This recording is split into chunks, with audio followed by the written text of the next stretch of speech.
In the first half of the Easter weekend road trip, it was very eventful. We went sandboarding, I did it! chasing sunsets. We got to see koalas, wild kangaroos, and we even camped right next to the beach. We drove all the way to Southwest Rocks to go diving at Fish Rock Caves.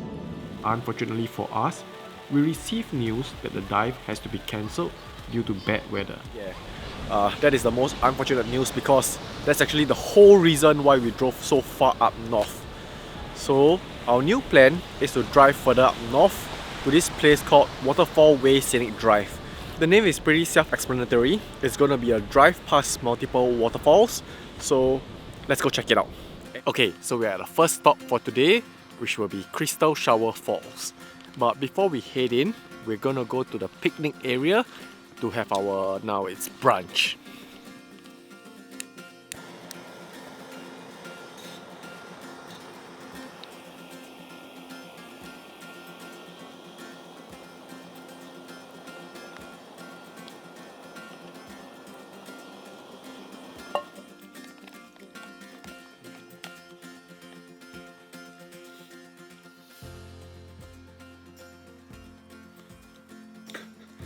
Okay, we've had our lunch and it's now time to tackle the walk. So according to this sign, it says it's about 2.6 kilometers including the return trip, and it'll take about 1.5 hours. The walk to the waterfall is pretty easy. The trail is well maintained, but there is a fair bit of decline getting there, which also means the walk back will be inclined.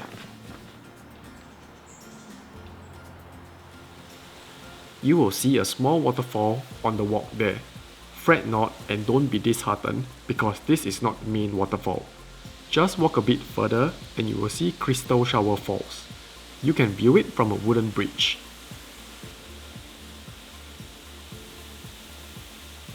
After 1 hour, we have completed the trek. We've seen the waterfall.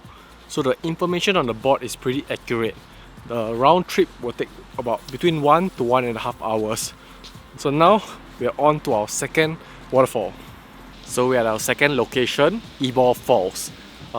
There is a lower and upper, and for the lower one, apparently it's a 700. Oh, wait, you don't really have to walk much to see it.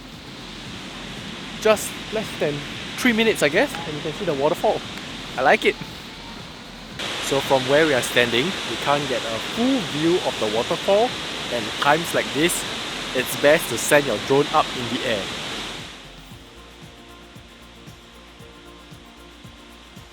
Okay, so this place is too beautiful that I couldn't resist. I just went back to the car to get my FPV drone, and now let's get some FPV shots.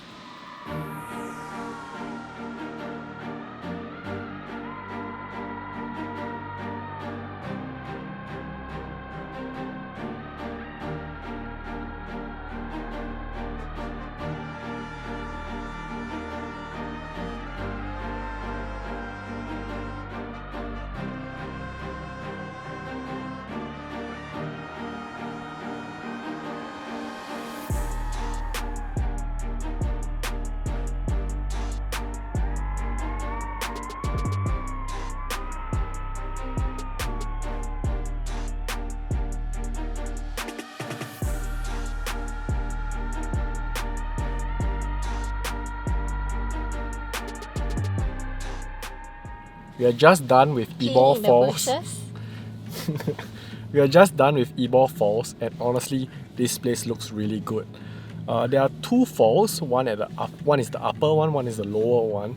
Unfortunately, you can't get a proper view of the lower falls, and the lower falls look really good. I could only tell after I sent my drone up to get some shots of it. So yeah, hopefully the construction will be done by the time you guys get here, so you guys can get a clear view of the lower falls.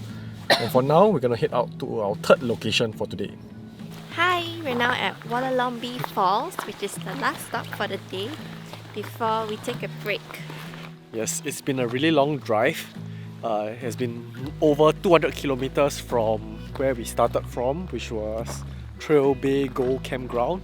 So out of the 200 kilometers, we only stopped at 3 places. So yes, can't wait to check this out. It's supposed to be the highlight of the trip. For this waterfall, the walk to the main lookout point is only 200 meters. So we are here at the lookout point. You can see behind me the waterfall is huge, but unfortunately it's quite far away. So that's pretty much all we can see from here. As usual, I'm going to send my drone up in the air to get some closer shots. Personally, of the 3 falls we visited today, my favorite was Eball Falls. Hi! We are done looking at the waterfall and now we shall make our 4-hour drive to our next rest stop. So yes, that concludes the day. To be honest, this stretch of road so far has been my favorite. For me, I'm more of a mountain views kind of guy, and the previous 2 days in Sydney in general is always very coastal view. So coming inland and seeing more mountainous views has definitely been very nice for me. And honestly, if I had more time, I would spend more time here. I would recommend having 2 days or maybe even 3 days to complete this whole stretch of road. The campgrounds here look really great, so I might return to camp here in the near future.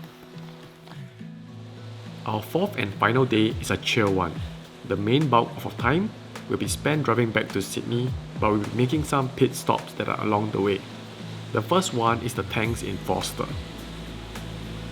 Okay, so just Hi! We are at Bennett's Head Lookout.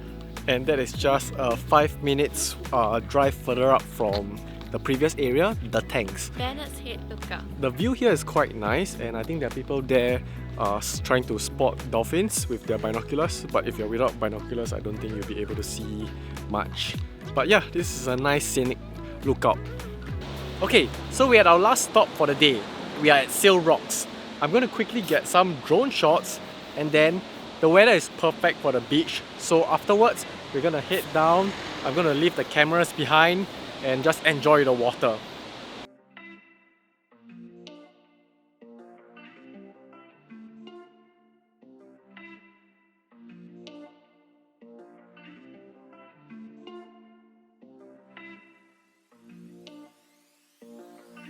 Taking a dip in the ocean was the perfect activity to end off this road trip, but I do wish that there were shower facilities so I could wash up after. Now I have to drive back 3 hours to Sydney with salt in my hair and on my body. Anyways, for this road trip, we drove more than 1,000 kilometers, and it really put into perspective how large Australia is, because when we look at the map, you will see how little we actually explored. I can't wait to explore more of Australia, and in fact, I'm doing so next week again, so do stay tuned and subscribe for that. That's pretty much it for this video. It's a wrap!